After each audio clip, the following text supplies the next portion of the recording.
Salut tout le monde! Dans ce lieu, il existe environ une trentaine de rôles, donc je me suis donné le défi de tous les présenter tout en les résumant. Allez, c'est parti! On va commencer par le camp des loups. Loup-garou, le méchant de base. Son but c'est d'éliminer le village et de s'infiltrer parmi eux. Il est assez indispensable et c'est très rare de ne pas voir de loups normal dans une compo. L'infecteur des loups. Comme tous les autres loups, il se réveille avec les loups. Mais une fois dans la partie, il aura la possibilité d'infecter un joueur, c'est-à-dire que ce joueur deviendra un loup-garou, tout en gardant ses pouvoirs. Lorsqu'il infecte, tout le monde va être au courant qu'il y a eu un infecté car le maître du jeu dit au matin qu'il y a eu un infecté dans le village. Et ça peut être un bon rôle à mettre dans une compo si on a envie de mettre un loup un peu plus puissant dans la partie. Le grand méchant loup, rôle très puissant. Tant qu'il n'y a aucun loup qui meurt, il peut se réveiller tout seul et éliminer une deuxième victime. Ce rôle peut être assez fort et aussi il peut être très inconsistant. Je déconseille de le mettre à un petit nombre de joueurs parce que c'est très fort comme ça peut être pas si fort que ça. C'est assez inconsistant donc un peu mitigé sur la vie de ce rôle là, c'est très fort. On va passer au camp du village. Simple villageois. Il n'a pas de pouvoir particulier et son but est de démasquer les loups. Il est indispensable dans les compos car sa simple présence permet de créer de la consistance et aussi un bon équilibre à la partie. On passe au rôle de mort. Chasseur. Une fois qu'il est mort, il peut tuer quelqu'un. Simple et efficace, c'est très bien dans une compo. Son pouvoir est aussi un outil d'équilibre à une partie. Juge bègue. Une fois dans la partie, il a la possibilité de relancer un deuxième vote lors de la journée. C'est-à-dire qu'après que les villageois aient voté pour une personne, ils pourront en voter pour une deuxième. La façon dont il marche, c'est qu'il est le premier à se réveiller la nuit et si il décide de relancer un deuxième vote, le village va directement se réveiller dans l'immédiat et va voter pour une deuxième personne. Absolument, le temps est aussi raccourci,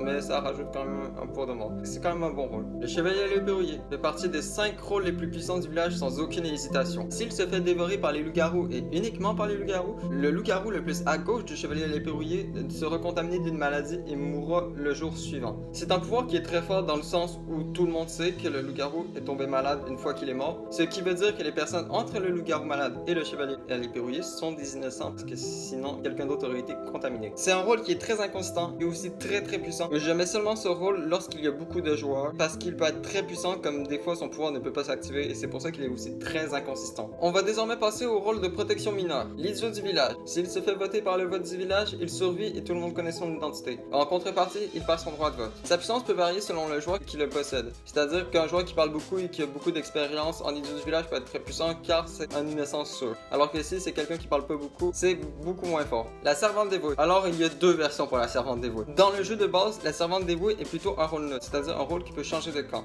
Une fois dans la partie, la servante dévouée aura la possibilité de prendre le rôle de la personne qui s'est fait tuer lors du vote du village sans que le maître du jeu montre la carte de celui-ci. C'est-à-dire que le maître du jeu va laisser 5 secondes à la servante dévouée avant de révéler le rôle du mort et la servante dévouée aura la possibilité de le prendre en disant « Je suis servante dévouée, je veux ce rôle ». Le problème de cette version, c'est que la personne qui se fait voter par le vote du village, c'est souvent une personne suspecte. Du coup, la servante dévouée qui prend la carte de la personne qui était suspecte, c'est elle maintenant la suspecte. C'est ça le problème avec cette version. Moi, je la joue différemment. Maintenant, la servante dévouée est villageoise. Une fois dans la partie, elle aura la possibilité d'échanger sa carte avec un membre du village qui est mort pendant la nuit. Un peu comme la sorcière. C'est-à-dire que le maître du jeu va lui pointer les villageois et seulement les villageois qui sont morts durant la nuit et la servante dévouée aura la possibilité de prendre la carte de l'un d'entre eux si elle le souhaite. Le but de ce pouvoir sera donc d'essayer de sauver des rôles importants du village avant qu'il ne meure. C'est un assez bon rôle, c'est pas trop fort, c'est assez équilibré et je joue beaucoup plus la servante dévouée avec ce pouvoir-là. Passons désormais au rôle de protection majeure. L'ancien. S'il se fait tuer une première fois par les loups-garous, il survit. Et s'il se fait attaquer une deuxième fois, là, il meurt. Sa deuxième vie n'implique seulement que les loups-garous. Il existe une contrepartie à l'ancien qui dit que s'il meurt par le vote du village, tous les autres villageois perdent leur pouvoir.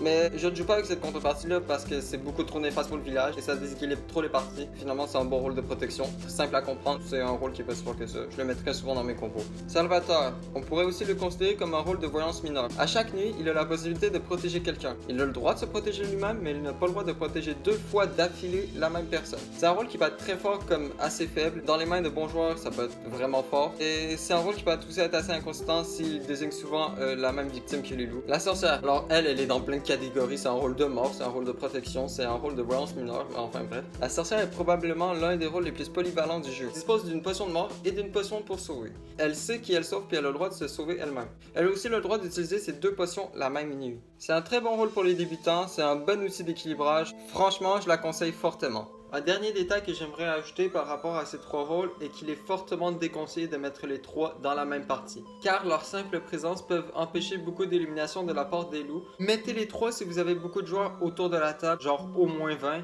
mais sinon ne mettez jamais les 3 ensemble, car ça risquerait d'être très compliqué pour les loups. Maintenant, on va passer au rôle de voyance mineure. Le villageois. Oui, son nom c'est villageois. En gros, il ne peut pas cacher qu'il est villageois et tout le monde le sait innocent. Sa puissance peut aussi varier selon le joueur qui l'a. Si c'est un joueur très expérimenté, effectivement, avoir un innocent sûr qui parle, ça peut être très très fort. Mais si c'est un joueur qui ne parle pas beaucoup, ça ne va pas servir à grand chose. Ce rôle est très souvent sous-estimé. Il a un poids de 4 et pour vous donner un comparatif, c'est le même poids que la sorcière ou le salvateur, même si ces deux rôles sont quand même plus forts que le villageois. Les deux sœurs, selon moi, c'est le rôle le plus sous-coté du jeu. Au début de la partie, elles peuvent se reconnaître, du coup, elles peuvent s'innocentrer entre elles. Cela peut être très fort lors des votes, notamment pour accuser quelqu'un. Avoir quelqu'un qui vote avec toi, ça peut être assez fort. C'est un rôle que j'aime beaucoup mettre dans mes compos, c'est aussi un rôle que j'aime beaucoup jouer. C'est vraiment un très bon rôle, je trouve. Je le conseille aussi fortement parce qu'il est aussi très simple à comprendre. Je sais que dans tierce lieu, les sœurs peuvent se réveiller une fois sur deux. Des fois, j'applique cette règle, d'autres fois, je l'applique pas. Ça dépend aussi des joueurs qu'il y a sur la table. Les trois frères, c'est comme les deux sœurs, mais sauf qu'ils sont trois. Il fait clairement partie du top 5 des rôles les plus forts du jeu. Dans le camp du village, je précise, c'est très très fort de connaître deux innocents sûrs. Et en plus ça, que ces innocents t'innocentent toi aussi. Pendant le vote du village, c'est vraiment fort et ça a une grande influence sur ta puissance de vote. Franchement, très très fort. À mettre seulement dans les compos où il y a beaucoup de gens. On passe désormais au rôle de voyance majeure. Le moins puissant des 5, le renard. Malgré le fait qu'il soit le moins puissant des 5, il est quand même vachement fort. À chaque nuit, il a la possibilité de désigner un groupe de 3 personnes. Une personne et ses deux voisins. Et il peut savoir si parmi le groupe de 3, il y a un loup-garou ou s'il y en a pas. Si il y en a pas, il passe son pouvoir pour le reste de la partie. Malgré tout, le simple fait de connaître 3 innocents est déjà extrêmement fort. C'est un rôle que j'aime beaucoup. Je le mets lorsque les joueurs sont un peu plus expérimentés parce qu'il peut être un peu dur à comprendre. Mais franchement, moi je trouve que c'est un très bon rôle à mettre dans une compo. La petite fille. Alors oui, la petite fille. Son pouvoir de base, je l'aime vraiment pas, c'est qu'elle peut ouvrir les yeux lorsque les loups-garous se réveillent, ce qui est beaucoup trop fort. Le simple fait de connaître tous les loups dès le début de la partie, c'est une partie quasiment gagnée. Soit elle voit les loups-garous et c'est très frustrant pour les loups, soit elle y arrive pas, elle meurt et c'est comme si on la mettait pas dans la compo. Moi, je préfère jouer une autre version de la petite fille. Dans ma version, elle perd son pouvoir de base, mais elle en gagne un autre. En fait, à chaque nuit, elle va pouvoir se réveiller et choisir 3 personnes et elle va pouvoir savoir combien de ces personnes se sont réveillées cette nuit. Soit 0, 1, 2 ou 3. Et si le maître du jeu lui indique 0 ou alors 3, elle perd son pouvoir pour le reste de la partie. Ça ressemble beaucoup au renard, c'est très similaire. Je pense que c'est quand même un peu plus fort parce qu'elle a le nombre précis. Et c'est moins probable qu'elle perde son pouvoir car il y a plus de rôles qui se réveillent. Mais ça reste un très bon rôle, c'est très fort aussi. Bon, les 3 prochains font partie du top 5 des rôles les plus forts du village, donc allez, c'est parti. La voyante. À chaque nuit, elle peut connaître la carte de quelqu'un. C'est un rôle qui est très simple et c'est aussi un bon rôle pour faire connaître le jeu du loup-garou à des gens. Il y a aussi d'autres variantes de la voyante qui existent. Il y a soit la voyante qui peut voir seulement le camp, soit humain ou loup. Soit il y a la voyante dite bavarde qui, elle, à chaque fois qu'elle va regarder la carte de quelqu'un, le maître du jeu va dire à haute voix quel est le rôle que la voyante a regardé. Par exemple, le maître du jeu pourrait dire la voyante bavarde a espionné un joueur qui était renard, montreur d'ours. À chaque début de journée, le maître du jeu va dire à haute voix si l'ours grogne ou non. Si l'ours grogne, ça veut dire qu'il y a au moins un loup-garou qui est à côté du montreur d'ours, son voisin en quelque sorte.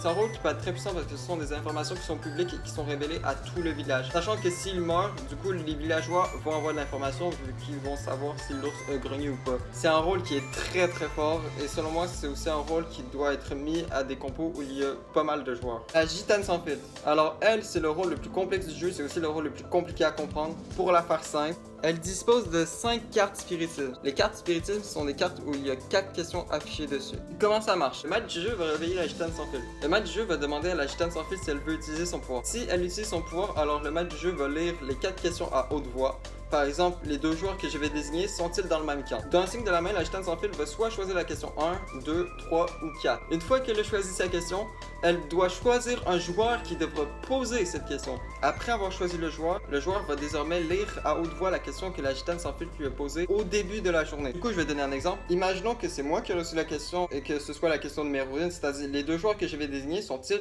du même camp? Je peux désigner joueur A et joueur B et le maître du jeu va me dire si joueur A et joueur B sont dans le même camp ou non. C'est un rôle qui est très fort parce qu'il donne des informations qui sont publiques. Les informations publiques, c'est très fort dans le jeu du loup-garou parce que tu ne peux pas les bluffer. De plus, lorsqu'elle utilise une carte, elle ne peut plus réutiliser la même carte. Elle en a 5 maximum. À mettre seulement lorsqu'il y a des parties où il y a beaucoup de joueurs et aussi à mettre lorsque les joueurs sont au minimum expérimentés. On va désormais passer aux inclassables. Le bouc émissaire, moins fort que le simple villageois. Car s'il y a une égalité ou alors que le village ne choisit personne au vote, c'est lui qui mourra à la place. S'il meurt par le vote du village ou par égalité, d'égalité, tout simplement, il pourra choisir qui ne votera pas la prochaine journée. C'est un rôle villageois à malus, parce que même son pouvoir de choisir qui ne vote pas la prochaine journée, c'est souvent désavantageux pour son camp. Tout simplement du fait que le vote, c'est la plus grande force du village, donc du coup, empêcher des villageois de voter, c'est souvent très handicapant pour eux. On peut quand même le mettre pour la blague, mais pas sûr que la personne qui l'a s'amuse. Oh, et ça m'est déjà arrivé d'être bouc émissaire. Et plusieurs fois d'affilée en plus. Cupidon. Alors lui, au début de la partie, il va pouvoir choisir un couple. Si le couple est composé de 2 villageois ou de 2 loups-garous, ils doivent gagner avec leur camp respectif.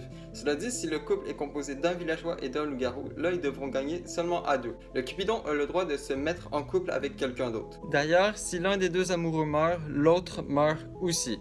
C'est un rôle que j'ai du mal à mettre dans mes compos parce qu'il est très inconsistant. Il peut renverser une partie à lui tout seul selon le couple qu'il choisit. Je le mets seulement quand il y a pas mal de joueurs dans la partie ou comme le demande. C'est un bon rôle aussi pour débutants, donc pourquoi pas. En vrai, le pouvoir de connaître le couple aussi, c'est pas mal. C'est une bonne info. Pyromane, un rôle seulement jouable avec la variante des maisons. La variante des maisons, c'est que chaque villageois aura une maison ou alors vont juste être des vagabonds sans maison. Selon la maison qu'ils ont, ils auront un certain pouvoir. Le pyromane, son pouvoir, c'est qu'une fois dans la partie, il va pouvoir brûler la maison de quelqu'un. Pour savoir quelle maison a été brûlée, on utilise ce jeton-là. Attention, parce que si les loups-garous décident de dévorer la personne qui vit dans la maison qui a été incendiée, alors la victime va survivre, mais en plus de ça, le loup-garou le plus à la droite de la maison brûlée mourra, tout simplement. Cette partie-là du rôle est extrêmement puissante. C'est littéralement le pouvoir du chevalier à l'épée rouillée, mais sauf qu'en plus de ça, il y a aussi une protection sur la personne. J'aime pas beaucoup ce rôle de la manière dont c'est inconstant, parce que son pouvoir n'est pas si fort que ça, mais si la victime des loups est juste la même que celui du pyromane, ça peut renverser une partie. En fait, pour la faire courte, c'est vraiment un rôle qui est très inconstant, qui peut être très puissant dans certaines parties comme pas si fort que ça. Je le mets très rarement. De toute façon, je joue rarement avec la variante des maisons. Le corbeau. À chaque nuit, il peut désigner un joueur qui aura d'office 2 votes contre lui. Pour savoir qui a reçu 2 votes, il lui donne ce petit jeton. C'est un rôle qui peut être fort, c'est un bon rôle à mettre. Si on joue avec la variante des maisons, il ne peut que choisir les personnes qui ont des maisons. Il peut pas choisir les vagabonds. C'est un rôle que j'aime mettre dans les compos. Je le catégorise un peu comme un rôle de mort, même si c'en est pas vraiment un vu qu'il ne tue personne. Mais c'est un rôle qui fait bouger les choses, qui fait bouger les votes, et ça j'aime ça. C'est d'ailleurs un rôle qui est extrêmement fort à infecter. C'est l'un des rôles les plus forts à infecter. Le comédien. Au début de la partie, le maître du jeu va choisir 3 rôles villageois à part. À chaque nuit, le comédien aura la possibilité de prendre ce rôle pendant 24 heures. Un peu comme les potions de la sorcière. C'est un rôle bien. C'est un peu un rôle qui a 3 rôles en fait. Une fois qu'il a pris ce rôle, il ne peut plus réutiliser le même rôle. D'ailleurs, il a aussi la possibilité de prendre aucun rôle pendant la nuit s'il veut les garder pour plus tard. C'est un rôle que je mets pas de temps dans les compos, mais que j'aime beaucoup jouer. Je trouve que c'est un rôle qui est très stratégique. C'est un bon villageois et c'est aussi un bon rôle pour faire connaître d'autres rôles à des gens. Le capitaine. Bon, lui, c'est pas vraiment un rôle, mais c'est plus un statut. En fait, dès la première journée, les villageois vont pouvoir voter pour un capitaine. Le capitaine permet à celui qui le détient de choisir en cas d'égalité qui va mourir parmi les désignés. Je sais que dans Tierce Lieu, il y a double vote également, mais je lui ai enlevé ce pouvoir-là, car avoir 2 votes, c'est être plus fort que 2 personnes, et selon moi, être plus fort que 2 personnes, c'est trop. Une personne, ça va. Pour moi, juste, il n'a pas de double vote, il peut juste choisir en cas d'égalité. On va passer au rôle neutre, c'est-à-dire ceux qui n'ont pas de camp défini. Le voleur. Dans la version de Tierce Lieu, on rajoute 2 cartes dans la compo et on les distribue à tout le monde. Le voleur aura la possibilité de choisir parmi les 2 cartes restantes quelle carte il veut incarner. C'est un rôle qui a beaucoup de problèmes dans le sens où il pose beaucoup de problèmes d'équilibrage, c'est-à-dire qu'imaginons qu'il y a 2 loups dans la compo, ça veut dire qu'il va en manquer un forcément dans la partie. Je trouve qu'il ne donne pas vraiment d'intérêt ce pouvoir-là, c'est juste tu choisis entre 2 rôles et souvent c'est un choix évident. La version dans laquelle je le joue, c'est qu'à partir de la 2e nuit, le voleur a la possibilité de voler quelqu'un. Si il décide de voler quelqu'un alors qu'il va échanger sa carte, la personne qui s'est fait voler va mourir au matin. C'est un rôle que j'aime beaucoup dans cette version-là parce que c'est aussi un côté très stratégique. Il ne m'a jamais posé de problème. En fait, ça force le joueur à réfléchir sur quel rôle voler. J'aime beaucoup ce rôle dans cette version-là et c'est même l'un de mes rôles préférés maintenant. Le chien loup, encore un rôle que j'ai eu rework. Au début de la partie, il peut choisir de soit d'être villageois, soit d'être un loup-garou. Le problème avec ce rôle, c'est que souvent, avoir un loup-garou en plus ou en moins, ça peut changer totalement une partie et crée souvent des problèmes d'équilibrage. La version que je joue du chien loup est beaucoup plus compliquée. Ma version du chien loup, c'est que peu importe quel camp il choisit, les loups-garous connaîtront son identité. Ils ne sauront pas dans quel camp il est, mais ils sauront qui est le chien loup. S'il choisit chien, alors il sera connu des loups, ça. Et aussi, il pourra, une fois dans la partie, utiliser son pouvoir, c'est-à-dire pousser un aboiement. Si il utilise son pouvoir, alors il sera protégé, lui et ses 2 voisins, de l'attaque des loups. Une stratégie qui peut être intéressante avec le chien loup du côté villageois, c'est qu'il pourrait essayer de se faire passer pour un loup et à la toute fin essayer de trahir les loups. C'est une stratégie qui marche très rarement et c'est dur à mettre en place, mais ça peut valoir la peine, donc pourquoi pas. En revanche, s'il choisit loup, alors là, il connaîtra les autres loups-garous. Mais il ne pourra pas se réveiller avec eux. Son but sera donc d'aider les loups lors du vote du village tout en essayant de faire comprendre aux loups qu'il est avec eux. S'il est le dernier loup encore en vie et que tous les autres loups sont morts, alors il prendra le relais pour tuer une personne à chaque nuit. L'enfant sauvage, le seul rôle neutre que j'ai pas encore rework. L'enfant sauvage commence la partie en étant villageois. Mais au début de la partie, il va devoir choisir un modèle. Si son modèle meurt, alors il deviendra un loup-garou. C'est un rôle qui peut être très inconstant, un peu comme tous les rôles neutres. C'est clairement un rôle qu'il faut mettre seulement lorsqu'il y a beaucoup de joueurs.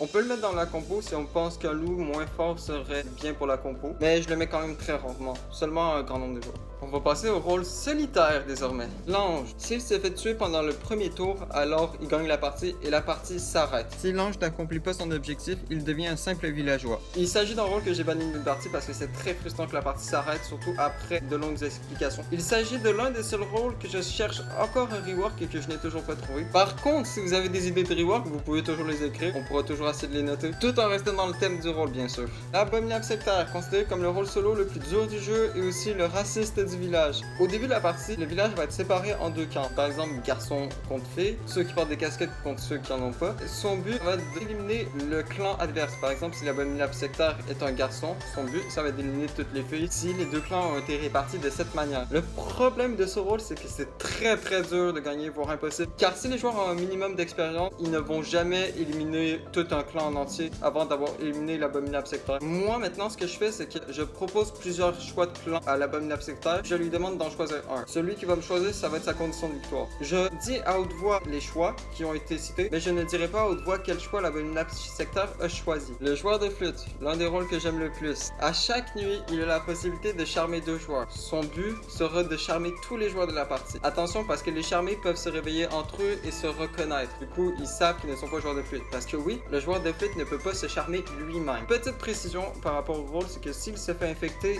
il ne pourra plus charmer. Sa condition de victoire de solitaire va désormais passer à la condition de victoire des loups. C'est un rôle que j'aime beaucoup mettre dans les compos et je le mets quand il y a assez de joueurs. En vrai, c'est un très bon rôle, vraiment pas mal. Le loup-garou blanc, le traître des traîtres. En plus de s'infiltrer dans le village, il doit aussi s'infiltrer parmi les loups. Son but est d'être le dernier en vie. Pour l'aider dans sa quête, à chaque 2 nuits, il aura la possibilité, s'il le veut, d'éliminer un loup. C'est un très bon rôle solo parce que c'est un très bon moyen d'équilibrage, c'est-à-dire que si les loups prennent l'avantage, il va essayer de tuer un maximum de loups, alors que si c'est le village qui prenne l'avantage, il va essayer de plus aider les loups pour éliminer le village. C'est un très bon rôle solo, je le conseille une fois que les joueurs sont un minimum expérimentés. Voilà, j'en ai fini avec les rôles de tierce-lieu. Je crois que c'était environ 32 rôles, la liste était longue, mais au moins on le fait. J'espère que vous aurez plus de facilité à vous repérer lors des parties. Sinon, je vous dis à une autre fois.